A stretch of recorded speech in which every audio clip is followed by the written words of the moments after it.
Pemirsa, penyidik Kejaksaan Tinggi Jawa Timur menggeledah kantor kebun binatang Surabaya. Sejumlah barang bukti disita untuk menyelidiki dugaan korupsi pengelolaan keuangan. Penyidik menggeledah beberapa ruangan di kantor perusahaan daerah Taman Satwa Kebun Binatang Surabaya, Jawa Timur. Di antaranya kantor administrasi dan keuangan, ruang direksi, ruang pengadaan, serta ruang arsip. Penyidik lalu membawa 4 box kontainer berisi dokumen terkait dugaan korupsi.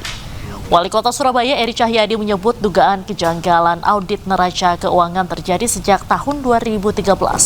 Pihaknya kemudian mengganti tim audit internal dengan tim audit independen.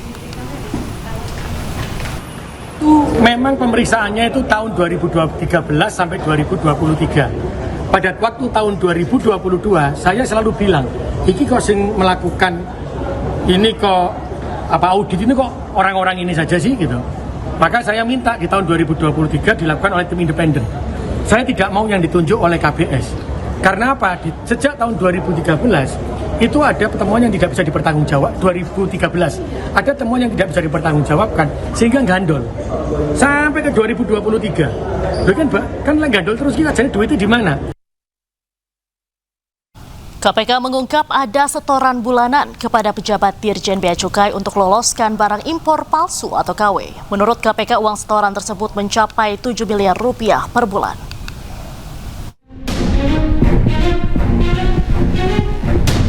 Komisi Pemberantasan Korupsi mengungkap ada setoran atau jatah bulanan sebesar 7 miliar rupiah untuk pejabat di Direktorat Jenderal Bea Cukai Kementerian Keuangan.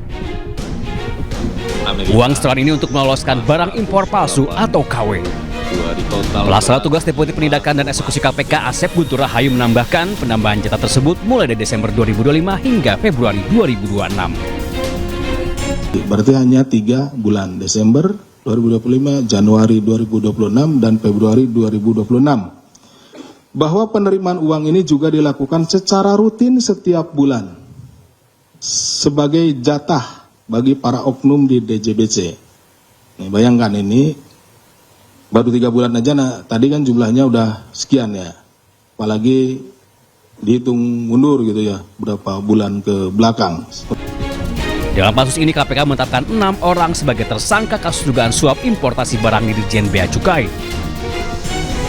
Penetapan ini merupakan kelanjutan operasi tangkap tangan KPK di Jakarta dan Lampung pada 4 Februari lalu. 1 dari 6 tersangka tersebut hingga kini masih buron. Tim Liputan iNews melaporkan. Pemirsa, Presiden Prabowo Subianto mengajak masyarakat untuk menjaga kekayaan Indonesia termasuk memberantas korupsi. Meski berantas korupsi tak mudah, Prabowo tegaskan tak akan mundur untuk tegakkan hukum. Kuasa telah memberi kepada bangsa Indonesia kekayaan yang luar biasa. Setelah saya dilantik jadi presiden, saya mempelajari data-data, fakta-fakta luar biasa kekayaan kita. Kekayaan kita luar biasa, yang Maha Kuasa telah memberi kepada kita karunia yang luar biasa. Tapi ada tapinya. Tapi masalahnya adalah apakah kita mampu menjaga dan mengelola kekayaan tersebut? Apakah kita mampu? Apakah kita berani menjaga kekayaan itu? Saya menggugah sekali lagi, saya memohon, marilah kita bersatu. Kita harus menjaga republik ini. Kita harus menjaga kekayaan bangsa kita. Kita harus berani memberantas korupsi dari bumi Indonesia.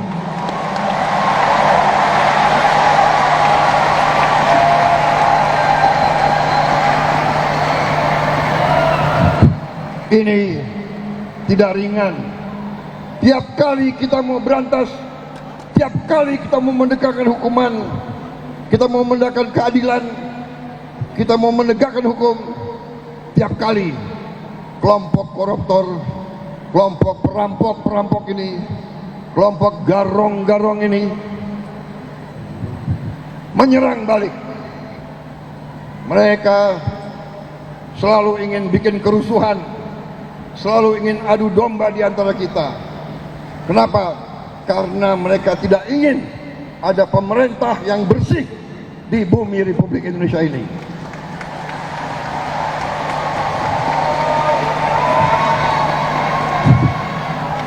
Tetapi saya telah disumpah di hadapan rakyat. Saya disumpah untuk menegakkan hukum, untuk menegakkan undang-undang dasar kita, untuk menegakkan segala perundang-undangan.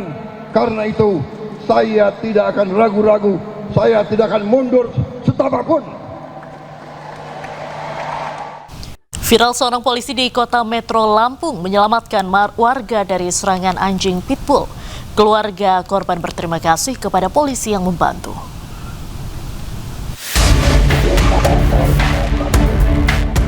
Rekaman video memperlihatkan aksi heroik seorang polisi bergelut dengan anjing pitbull demi menyelamatkan warga di kota Metro Lampung.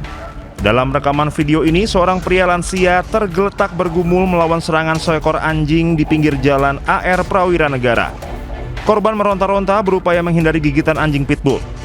Aibda M. Fajriansah, anggota Satuan Lalu Lintas Polres Metro yang sedang dalam perjalanan menuju Polres Metro untuk melaksanakan apel pagi, langsung turun dari sepeda motor untuk memberikan pertolongan. Dengan sigap, Aibda Fajri langsung menghampiri korban. Dengan membawa dan mengayunkan kayu panjang, Aibda Fajri berusaha menghalau serta menjauhkan anjing dari pria tersebut. Minta tolong, saya bantu spontan di situ. Saya carikan kayu panjang untuk menghalau anjing tersebut supaya bisa pergi kan. Saya pukul sekitar 3 kali atau 4 kali. Alhamdulillah terlepas dan anjing tersebut pergi dari situ. Bapaknya digigit anjing di tangan, sudah dijahit dan sudah juga disuntik rabies. Kondisi korban kini telah membaik. Istri korban juga telah menyampaikan ucapan terima kasih kepada Aibda Fajri atas bantuan cepat yang diberikan kepada suaminya. Atas aksi kemanusiaan tersebut, Kasat Lantas Polres Metro AKP Farid Rianto memberikan apresiasi dan penghargaan kepada Aibda Fajri. Ia berharap tindakan tersebut dapat menjadi contoh bagi seluruh anggota Polri untuk selalu hadir dan memberikan rasa aman bagi masyarakat khususnya di Kota Metro. Dari Kota Metro Lampung, Tinus Ristanto Anyus melaporkan.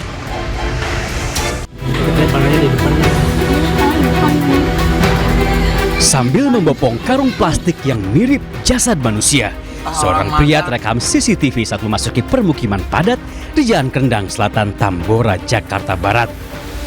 Sontak video ini viral dan membuat warga resah. Ini karena karung yang dibawa nampak seperti organ tubuh menyerupai kaki manusia, dan warga mengaku tidak mengenali sosok pria ini. Belakangan diketahui jika karung plastik yang dibawa berisi biawak berukuran besar. Kehebohan juga terjadi di Medang, Pagedangan, Tangerang, Banten. Warga berupaya menangkap seekor ular sanca batik sepanjang 4 meter yang masuk ke dalam pipa saluran air rumah. Setelah hampir 2 jam, ular akhirnya bisa dievakuasi setelah pipa paralon dipotong. Menurut keterangan pemilik rumah, penemuan ular sanca ini bermula saat ia sedang mencuci piring, namun airnya tidak mengalir. Lagi nyuci piring, airnya nggak keluar. Mangpat gitu. Terus? Center. Ayah di lubang cai. Oh gitu. Ular apa tuh, Bu? Ular apa itu? Ular sanca. Meskipun sudah banyak ular sanca yang tertangkap, namun warga masih khawatir lantaran masih ada 3 ekor lagi ular sanca yang masih berkeliaran di permukiman. Tim Liputan iNews melaporkan.